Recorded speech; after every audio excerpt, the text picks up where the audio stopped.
This is Stephen Platinum, your friend in Wrestling with Platinum versus AEW Dynamite. This is from April 28th, 2021.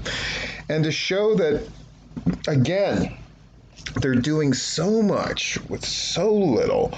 They're definitely operating out of strength. They have done everything they can to make sure next week's show is an absolute ratings bonanza. And frankly, they're giving us a surprise here and there. They bookended the show with surprises, which, what can you say? You've got to be impressed. Whereas last week's show was about, let's show absolutely everybody we have under contract in some way, shape, or form. This one was about, we're going to advance some stories. If you've heard me talk about this rough formula that I have, that every wrestling show should be ending 1/3, continuing 1/3, and beginning 1/3. And this show, you could see elements of all three of those things working in here. They start the show with the standard intro, and then they go over the card, and then they went back to opening with a match right away. I thought that was really cool. Again, mixing it up, not getting completely stuck in a formula. I mean, you're always in Dynamite, you're going to get 6 matches, right? Which I think is a great standard to have. But beyond that, they change it up. So we had Adam Page against Brian Cage, and certainly the expectation had to be Adam Page is going to win this. So when Adam Page is attacked by Team Taz and brutalized before the match even started, even though the Dark Order came out to help him out, Adam Page was basically put into a hole that he just couldn't dig out of, and Brian Cage won in the end with the drill claw, which again was, I gotta say, really nice to see, in the sense of, shouldn't it work when you're putting somebody at such a massive disadvantage? I mean, nothing wrong with that. Adam Page gets the loss. Brian Cage gets a big win. The Elite promo in the limo was just ridiculous. How they were playing off that they weren't scared of anything, but then a horn happened, and then they spilled water. It was just very ridiculous and pratfally. But then set up this idea of Eddie Kingston, you're going to have to wrestle Nakazawa, which again, it was twofold, right? One, you're going to have to go through our minions basically, and then also this idea of punishing Nakazawa a little bit for honking that horn and making him spill water and look silly. Commercial, great first segment, right? Second. Had our second match, Matt and Mike Sydal against the Young Bucks.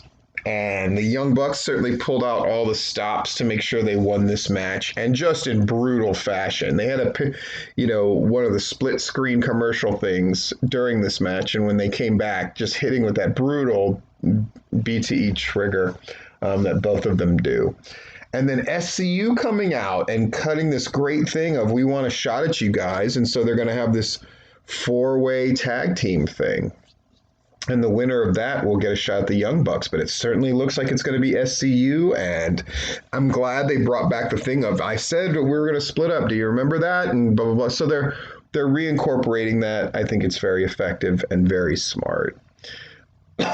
Commercial, and then we come back, and Jade further talking about this manager thing of like, okay, yeah, these managers want me, but they all want a piece of my money. Nobody's going to get my money.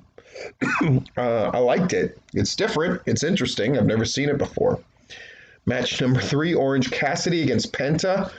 Man, what a brutal match. I mean, Penta and Orange went at it. And as Penta and Alex were coming to the ring, that they had a Penta promo I thought was really great, with Alex doing his usual. Well, Penta says, I thought Orange Cassidy looking like he had a chance to win, and then Alex coming out and cutting a promo to basically interrupt and be an ass. But then it flipping once again of Orange Cassidy getting a hold of the microphone thanks to Trent, and them outsmarting when Alex tried to do basically the same finish that Penta did to Trent. This time they turned it around, showed that they had learned from that experience, and then Orange Cassidy hits him with the orange punch with the microphone. Again, I appreciate that. By the way, the gear that Penta was wearing when he was coming to the ring, holy shit, was it awesome. That was amazing. I'm glad that they're beginning to have these better elements and these more theatrical sort of touches and that kind of thing. I also noticed that any woman who wrestles on Dynamite is always has something distinct about their look. And again, it's these touches that make them look more big league. I love it. Tony, in a pre-tape segment, is talking to Britt Baker, and Britt Baker's rightfully saying how she's number one now, and she's gonna come after that title. It's great. And then Tony, in real time, is in the ring hosting the parlay. And the long and short of the parlay is, folks, this is War Games. That's what it is. And I like that they got around the coin flip thing by Sammy Guevara. Everybody who cut a promo did great. FTR, Santana and Ortiz, certainly that was maybe my favorite part of the promo. And Jericho closed it out strong and not letting anybody interrupt this promo, just star flexing, which I liked.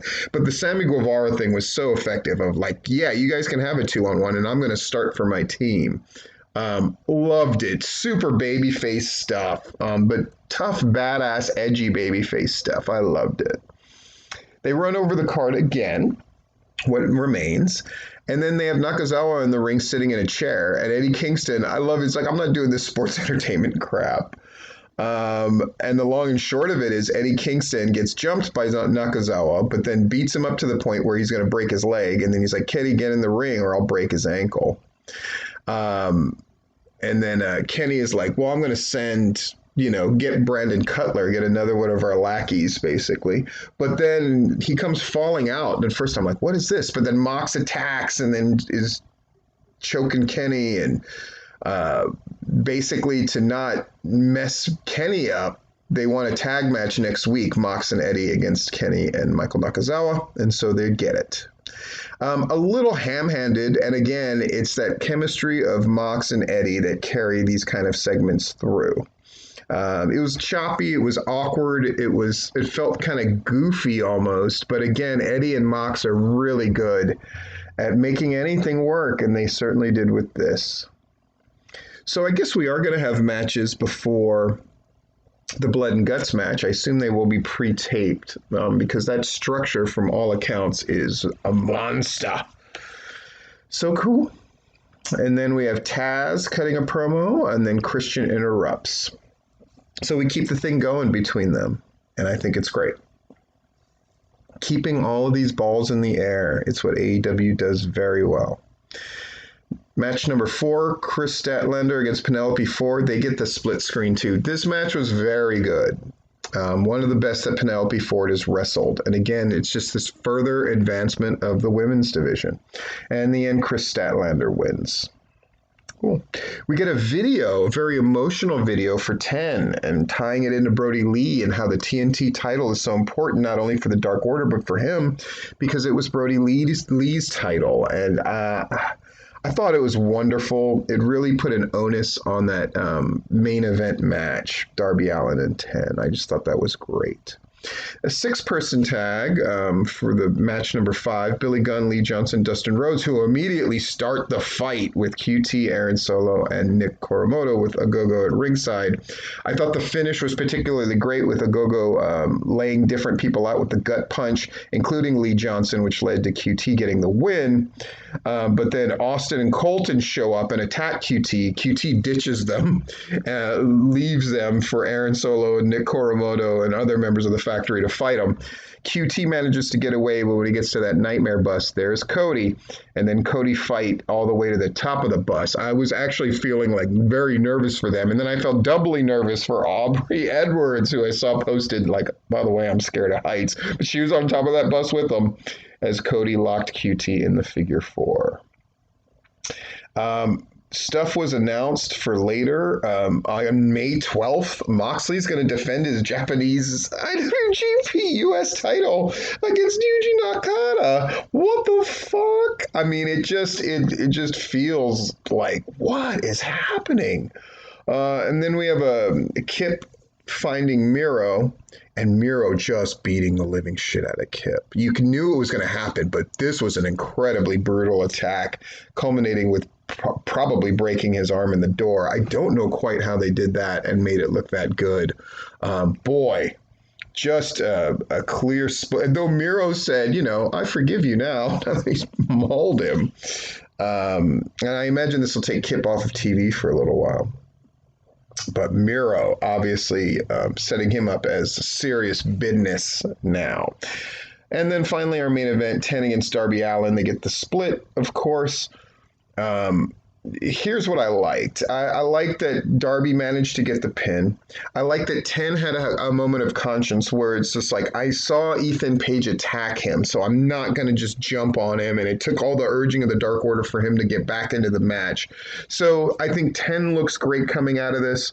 Darby manages to win. It's interesting that Darby is managing to make people look good in a different way than Cody did when Cody had the TNT title. But they're still both serving the same purpose, which I think is really wonderful. And then the end, the Ethan Page and Scorpio Sky attacking of Darby and Sting was a surprise, and how dominant they were in beating them up. So now we have another feud in the making, and then Lance Archer shows up to send Ethan Page and Scorpio Sky scattering. So we've got all of this stuff that's tied in a very nice package for Dynamite. And if you call it the go home for Blood and Guts next week, that was certainly accomplished, and then some. This has been Stephen Platinum, your friend in wrestling.